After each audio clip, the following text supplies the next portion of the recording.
Perfeito. Bem, então a gente vai falar aqui sobre o Milvus, o segundo grupo, né? Beleza. Boa tarde, pessoal. Então, vou começar falando aí. Pode passar o slide. Aí, Camilo.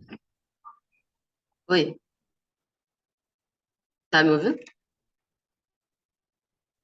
Tô. Agora foi. Então, a internet ela cresceu, né, e evoluiu ao longo desses dos últimos anos, e uma grande quantidade de dados não estruturados eles se tornaram cada vez mais comuns, né, como imagens, fotos de Facebook, papéis, e-mails, também utilizados em estruturas de proteína e outras coisas. E então acabou que houve-se a necessidade dos computadores começarem a processar, né, dados não estruturados. Então, esses dados não estruturados, o Milvus, ele é responsável por fazer armazenar e indexar esses vetores, porque esses dados não estruturados, eles acabam sendo convertidos em vetores usando as técnicas de incorporação. Pode passar. Ele foi criado em 2019 e ele tem como objetivo armazenar, indexar e gerenciar vetores, é, utilizando vetores de incorporação massivos gerados por redes neurais e modelos de aprendizado de máquina. Eles são construídos por bibliotecas populares, né, como a NOI, HNSW, que a gente já até apresentou sobre ele, e ele foi projetado exatamente para uma pesquisa, para realizar pesquisa de similaridade de um conjunto de dados de vetores, que pode chegar de milhões até trilhões. Pode passar.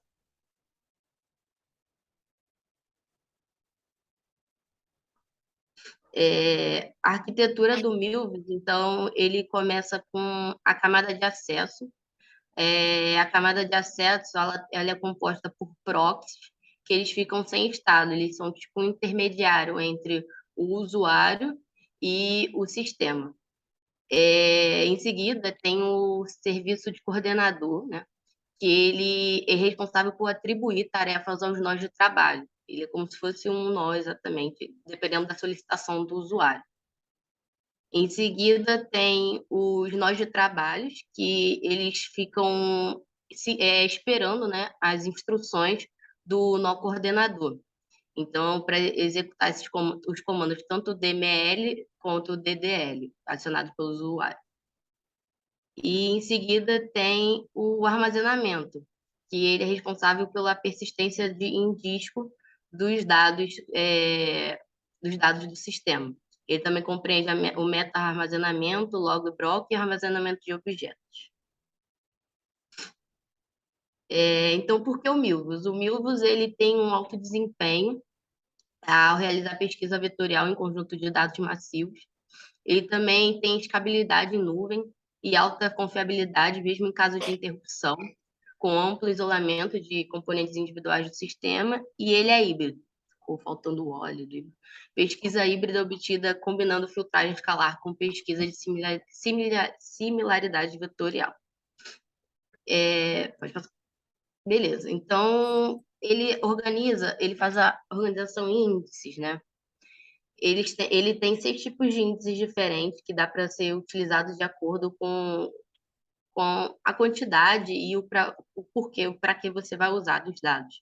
Né? Tem o FLAT, que é mais adequado para cenários que buscam resultados de pesquisas precisos e exatos, e o IV-FLAT também, que é para quantização e cenários que buscam mais equilíbrio ideal entre precisão e velocidade. Tem o VFSQ8, que é o índice baseado em quantização também, só que ele é mais adequado para redução significativas de consumo de memória em disco, CPU e GPU. Tem o IVPK também, que é um índice baseado em quantização também, mas ele é mais adequado para cenários que buscam alta velocidade em consulta, mesmo com um custo baixo de precisão. Tem o HSNW, que é o índice baseado em gráficos, e o ANOI, que é um índice baseado em árvore, mais adequado para cenários que buscam alta taxa de recuperação. E ele utiliza métricas através dessa busca de similaridade dele, que tem as métricas utilizadas por incorporações de ponto flutuante, que é a distância euclidiana, e o produto interno, e tem as métricas que são para incorporação binária, que inclui a Hamming, a Jacquard e a Tanimoto, que são basicamente para as mesmas coisas, pesquisa de similaridade molecular. Tem a superestrutura e a subestrutura também. Bem, falando aqui sobre a instalação, para instalar o Mibus, a gente precisa ter o protobuf do Google instalado. Então, esse comando aí você pode instalar. E a gente também precisa do gRPCU Tools. Não sei se eu falei certo.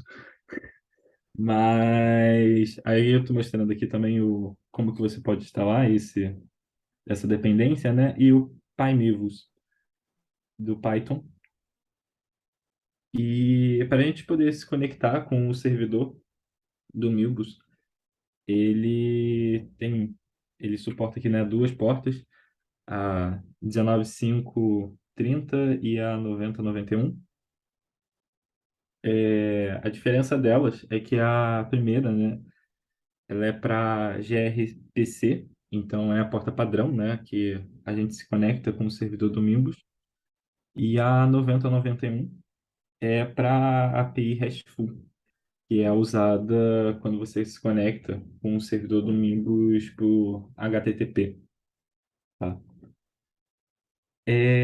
Só dando um disclaimer aqui sobre a instalação, a gente não conseguiu instalar, deu vários problemas em questão do Docker e a gente não conseguiu mostrar o código executando, mas a ideia, tá, é que a gente viu os comandos, né, e a gente até gerou um código sem testar, porque a gente queria comparar ele com o Redis da última Uhum. apresentação. Então a gente basicamente pegou o código que a gente usou no Redis e só trocou para o Milbus. Mas como a gente não conseguiu, então não consegui trazer os gráficos aqui, mas em compensação, eu trouxe alguns exemplos que eu encontrei até no próprio site da Milbus falando sobre a busca de imagem. Então, a foto maior, né, é a foto que a gente está buscando e os tempos que ele demorou para conseguir buscar aquela imagem. Então, só uns três exemplos aí para a gente ter um pouco mais visual o Mivus. Sobre as aplicações, aí, Camila, se você quiser falar um pouco. Tá, vou seguir. Então, o Milvus, ele é aplicado para sistemas de resposta de perguntas, como o chatbox, pesquisas de similaridade de áudio, ele consulta rapidamente grandes volumes de dados de áudio, né, como música, efeitos sonoros, pesquisa de similaridade de vídeo também, pesquisa de similaridade de imagem, como foi dado o exemplo anteriormente. Também serve para sistemas de recomendação e mecanismo de pesquisa de texto. A gente também trouxe alguns exemplos de aplicativos que estavam no site do próprio Milvus, que utilizam, né, o sistema e o banco de dados deles, né? Então, tem bastante conhecidos, como a Shopee, o eBay, o Walmart, a Xiaomi, NVIDIA. E é isso. Obrigada.